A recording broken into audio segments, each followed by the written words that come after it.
Vadodara range IG Shri Sandipsinh સાહેબ તેમજ Bharuch SP Shri મયુર ચાવડા સાહેબ દ્વારા વારંવાર સૂચના કરવામાં આવતી હોય છે કે ગુમ અને અપહરણ જેવા ગંભીર ગુનાઓને જલ્દીથી જલ્દી શોધી કાઢવામાં આવે।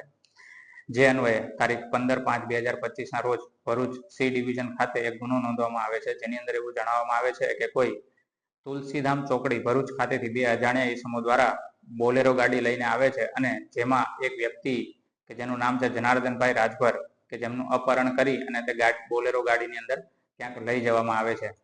જે સમાચાર મળતા જ Bharuch C division police station ખાતેથી અલગ અલગ ટીમો બનાવવામાં આવે છે।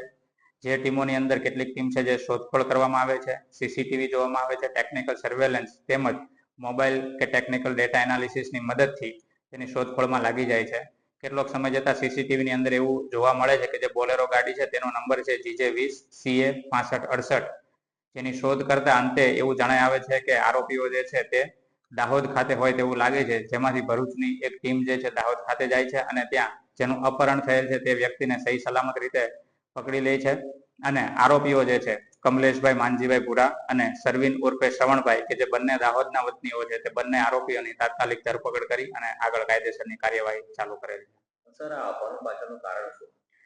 અપહરણ પાછળનું મુખ્ય કારણ એવું જણાય આવે છે કે ભૂતકાળમાં તે લોકોને કોઈ છોકરા કે છોકરીઓની જે મેટર બનેલી હતી જેની રીસ રાખી અને આ કૃત્ય કરવામાં આવેલું છે।